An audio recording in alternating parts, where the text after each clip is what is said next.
আসসালামু আলাইকুম সবাইকে। আশা করি সবাই বেশ ভালো আছেন। আপনারা জানেন আগামীকালকে সকালবেলা ব্রাজিল এবং আর্জেন্টিনার হাই ভোল্টেজ ম্যাচ। ব্রাজিল সাপোর্টাররা অবশ্যই আশায় বুক বেঁধে আছে যে রিসেন্ট অনেক সময় কিন্তু আমরা ব্রাজিল আর্জেন্টিনার সাথে জিততে পারতেছি না, এবং আর্জেন্টিনা বিশ্ব চ্যাম্পিয়ন। সব কিছু যদি চিন্তা করেন তাহলে ব্রাজিল কিন্তু এখানটাতে অবশ্যই মানসিকভাবে পিছিয়ে আছে।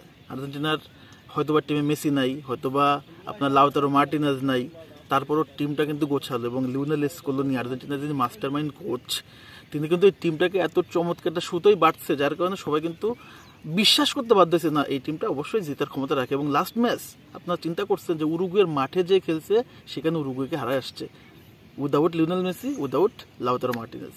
বাট ব্রাজিল রিসেন্টলি নেইমার নাই বলে পুরো টিমটা এলোমেলো। বিশ্বকাপের পর থেকে যখন এতটা অগোছালো ফুটবল খেলতেছে, এরপর কতগুলো কোর্স আসছে আমরা দেখছি, তারপরে কিন্তু ব্রাজিল ওই লেনে আসতে পারতো না। তবে রাফিনা গতকালকে একটা কথা বলছে যে আমরা যে কোনোভাবে যে কোনো মূল্যে ম্যাচটা জিততে চাই এবং আমি সেই ম্যাচটাতে গোল করব। অনেকে এই কথাটাকে, রাফিনার এই কথাটাকে নেগেটিভ ভাবতেছেন, অনেকে পজিটিভ ভাবতেছেন। ভাই, আপনি যখন একটা টিমের এগেইনস্টে খেলবেন, যদি আপনি নিজেকেই বিশ্বাস করতে না পারেন যে জিতবেন, তাহলে কিন্তু আসলে আপনি ম্যাচ জিততে পারবেন না। আপনাকে আগে নিজেকে বিশ্বাস করতে হবে যে ইয়েস, আমি এই ম্যাচটা জিততে চাই এবং আমার টিমটা জিতবে, আমার টিম শক্তিশালী। প্রতিপক্ষকে অবশ্যই আপনাকে কি করতে হবে, সময় করতে হবে, বাট নিজেকে শক্তিশালী ভাবতে হবে। সো আশা করি ব্রাজিলের এই টিমটা যথেষ্ট কোয়ালিটিফুল ফুটবলার আছে এবং তাদের মাধ্যমে আর্জেন্টিনাকে হারানো অবশ্যই পসিবল। এবং আমরা জানি আর্জেন্টিনার কোচ যথেষ্ট মাস্টার মাইন্ড, তবে ব্রাজিলের কোচ যিনি আছেন দরিভাল জুনিয়র, তার যথেষ্ট সংকীর্ণতা আছে। কোচ হিসেবে এতটাও প্রসিদ্ধ না, এতটাও ভালো না, তারপরেও আমরা বিশ্বাস করি যে আর্জেন্টিনা এই ম্যাচটাতে ব্রাজিলের সাথে জিততে পারবে না বলে আমার মনে হয়। আমি ব্রাজিল সাপোর্ট করলেও আমার কাছে কেন মনে হচ্ছে যে এই ম্যাচটা আর্জেন্টিনা জিততে পারবে না।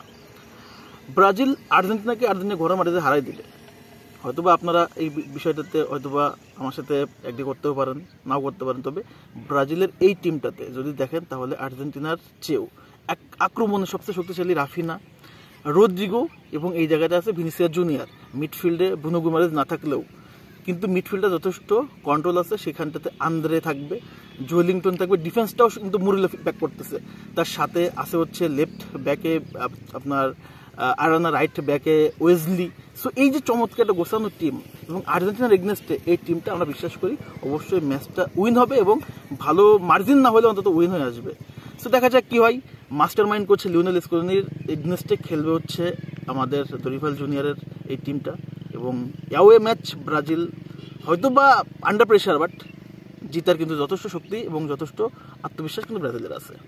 দেখা যাক কি হয়। আমার প্রেডিকশন যদি শুনতে চান আর্জেন্টিনা এবং ব্রাজিল ম্যাচটাতে কে আসলে জিততে পারে বা কে হারতে পারে, আমার কাছে মনে হচ্ছে যে আর্জেন্টিনা এই ম্যাচটা 1-0 গোলে হারবে, ব্রাজিল জিতবে।